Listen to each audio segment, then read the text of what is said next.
বর্তমানে দক্ষিণ এশিয়া এক উত্তপ্ত ভূরাজনৈতিক পরিস্থিতির মধ্যে দিয়ে যাচ্ছে। ভারত ও পাকিস্তানের মধ্যে টানাপোড়েন, চীনের সঙ্গে ভারতের সীমান্ত বিরোধ এবং বিশ্বব্যাপী সামরিক প্রতিযোগিতা সবকিছুই বাংলাদেশকে এক প্রতিরক্ষা কৌশল নতুন করে ভাবতে বাধ্য করছে। এই প্রেক্ষাপটে বাংলাদেশ সরকার অত্যাধুনিক যুদ্ধবিমান জে-10C সংগ্রহের উদ্যোগ নিয়েছে। চীন থেকে এই fourth generation plus multirole fighter jet কেনার মাধ্যমে বাংলাদেশ তার আকাশ প্রতিরক্ষার সক্ষমতা বহুগুণ বাড়াতে চায়। আজকের ভিডিওতে আমরা জানব জে-10C এর ইতিহাস, ক্ষমতা, বাংলাদেশ কেন এটি কিনতে চায়, আর কি কি সুবিধা এবং চ্যালেঞ্জ সামনে আসতে পারে।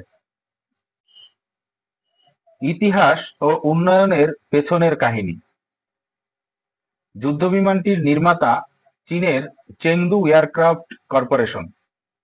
এর উন্নয়ন শুরু হয় 1980-র দশকে, যখন চীন তার পুরনো জে-7 যুদ্ধবিমান এর বদলে একটি আধুনিক মাল্টিরোল যুদ্ধবিমান চায়।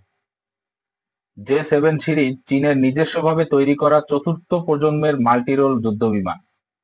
জে-10C হলো এর সর্বশেষ ও সবচেয়ে আধুনিক সংস্করণ। এটি 4.5 জেনারেশনের যুদ্ধবিমান, বিশ্বমানের AESA রাডার, আধুনিক ইলেকট্রনিক ওয়ারফেয়ার সিস্টেম এবং PL-15 লং রেঞ্জ মিসাইলের মতো হাই অ্যান্ড সমরাস্ত্র বহনে সক্ষম। প্রথম জে-10A বিমান উড়াল দেয় 1998 সালে এবং 2005 সালে চীনের পিপলস লিবারেশন আর্মি এয়ারফোর্স এই আনুষ্ঠানিকভাবে যুক্ত হয়। এর পরবর্তী উন্নত সংস্করণ জে-10B ও জে-10C 2014 ও 2018 সালে আসে। এর মাধ্যমে জে-10C হলো সবচেয়ে উন্নত এবং শক্তিশালী সংস্করণ, যেখানে রয়েছে active electronically scanned array radar, আধুনিক অস্ত্র বহন ক্ষমতা ও উন্নত ইঞ্জিন। জে-10C এর কারিগরি বৈশিষ্ট্য। একটি সময় ছিল যখন যুদ্ধবিমান মানেই শুধু আকাশের লড়াই, কিন্তু এখন যুদ্ধবিমান মানেই মাল্টিরোল। এটি প্রতিরক্ষা, আক্রমণ, টার্গেট এবং যুদ্ধক্ষেত্র নিয়ন্ত্রণ সবকিছুতেই অগ্রগামী। এবং এই মুহূর্তে বাংলাদেশ যদি জে-10C যুদ্ধবিমান সংগ্রহ করে, তাহলে এটি হতে পারে এক যুগান্তকারী পদক্ষেপ। এর প্রধান বৈশিষ্ট্যগুলো হলো উন্নত WS-10 থাইহ্যাং টার্বোফ্যান ইঞ্জিন, যা সুপারসনিক গতি দিতে সক্ষম। 2.2 ম্যাচ, আনুমানিক 2700 কিলোমিটার পার ঘন্টায় আকাশে উঠতে পারে। 1700 কিলোমিটার এটির রেঞ্জ। AESA রাডার, যা একাধিক লক্ষ্য একসাথে লক করতে পারে। PL-15 long range air to air missile, range 200 কিমির বেশি। PL-10 short range IR missile, laser ও GPS গাইডেড বোমা। সেন্টার লাইন ও উইং পাইলন মিলিয়ে 11টি অস্ত্র বহনের সক্ষম। জ্যামিং ও ইলেকট্রনিক যুদ্ধেও জে-10C অত্যন্ত দক্ষ। এটি নিজের সিস্টেমেই শত্রুর রাডার বিভ্রান্ত করতে সক্ষম। বাংলাদেশের জন্য সম্ভাব্য সুবিধা: সাশ্রয়ী মূল্য। F-16 বা রাফায়েলের তুলনায় জে-10C অনেক সস্তা। মাল্টিরোল, একসাথে অনেক কাজ করতে পারে, সার্বিক যুদ্ধ সক্ষমতা বাড়ায়। ইন্ডিজিনাস লজিস্টিক সাপোর্ট, চীনের সঙ্গে আগেই অনেক অস্ত্র চুক্তি হওয়ায় মেইনটেনেন্স সহজ। ভারসাম্য রক্ষা, ভারত পাকিস্তানের উত্তেজনার মাঝে একটি শক্তিশালী ব্যালেন্স এই যুদ্ধবিমান তৈরি করতে পারবে। বাংলাদেশের জন্য জে-10C কেন গুরুত্বপূর্ণ? নাম্বার 1, আধুনিকায়ন। বাংলাদেশের বিমান বাহিনীর বর্তমান যুদ্ধবিমানের বেশিরভাগই F-7MB ও F-7BGI এর মতো পুরনো প্ল্যাটফর্ম। জে-10C এই পুরনো ফ্লিটের জায়গা নিতে পারে। নাম্বার 2, ভারতের রাফায়েল মোকাবেলা। ভারতের হাতে ফ্রান্স থেকে কেনা অত্যাধুনিক রাফায়েল জেট রয়েছে।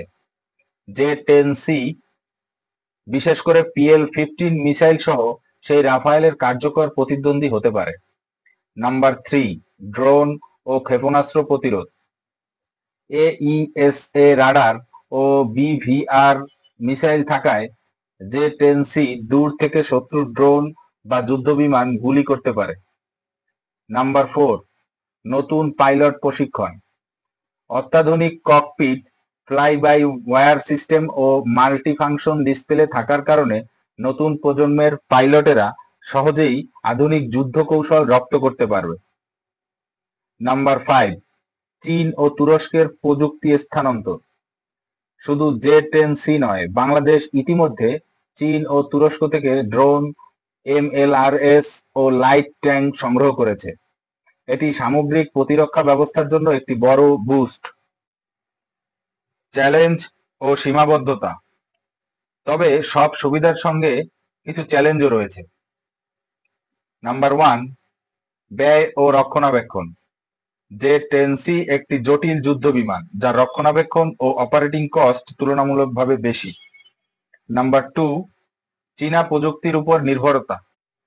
প্ল্যাটফর্মটি সম্পূর্ণভাবে চীনা, তাই যেকোনো প্রযুক্তিগত সমস্যা বা রাজনৈতিক অস্থিরতা বাংলাদেশের উপর প্রভাব ফেলতে পারে। নাম্বার 3, ভারসাম্য রক্ষা। ভারত, আমেরিকা বা অন্য পশ্চিমা শক্তির সঙ্গে সম্পর্ক বজায় রেখে চীনের কাছ থেকে যুদ্ধবিমান কেনা একটি কৌশলগত চ্যালেঞ্জ হয়ে দাঁড়াতে পারে। নাম্বার 4, পাইলট ও মেইনটেনেন্স টিম প্রশিক্ষণ। নতুন প্রযুক্তির সঙ্গে খাপ খাওয়াতে দীর্ঘমেয়াদী প্রশিক্ষণ ও দক্ষতা বৃদ্ধি প্রয়োজন। তুলনামূলক বিশ্লেষণ। জে-10সি বনাম রাফায়েল বনাম F-16 এর সক্ষমতা একটি চার্টের মাধ্যমে দেখানো হলো। ভবিষ্যতের দিক নির্দেশ। বাংলাদেশ যদি সফলভাবে জে-10সি ফ্লিট সংগ্রহ ও পরিচালনা করতে পারে, তাহলে এটি কেবল বিমান বাহিনীকেই নয়, পুরো সশস্ত্র বাহিনীকে এক নতুন মাত্রা দেবে। একই সঙ্গে এটি দক্ষিণ এশিয়ার একটি শক্ত বার্তা দেবে, বাংলাদেশ প্রতিরক্ষায় কখনো দুর্বল থাকতে চায় না। চীন ও তুরস্কের সহযোগিতায় বাংলাদেশ এখন একটি স্বনির্ভর প্রতিরক্ষা শিল্প গড়ে তোলার দিকেও অগ্রসর হচ্ছে, যা দীর্ঘমেয়াদে দেশের জন্য একটি কৌশলগত লাভ। পরিশেষে বলা যায়, জে-10সি যুদ্ধবিমান বাংলাদেশের প্রতিরক্ষা সক্ষমতার নতুন যুগের সূচনা করতে পারে। এটি শুধু একটি বিমান নয়, এটি আধুনিক প্রযুক্তির একটি প্রতীক, যা বাংলাদেশকে আকাশ নিরাপদ রাখার পাশাপাশি কৌশলগত সক্রিয়তাও নিশ্চিত করবে। চূড়ান্ত সিদ্ধান্ত নেওয়ার আগে এই বিষয়ে স্বচ্ছতা, জনসচেতনতা ও দীর্ঘমেয়াদী পরিকল্পনার দিকেও গুরুত্ব দেওয়া জরুরি। ভিডিওটি ভালো লাগলে লাইক দিন, সাবস্ক্রাইব করুন এবং আপনার মতামত কমেন্টে জানান। বাংলাদেশ যেন শক্তিশালী, স্বাধীন ও প্রযুক্তি সক্ষম রাষ্ট্র হিসাবে গড়ে ওঠে, এই কামনায় আজকে এখানেই শেষ করছি।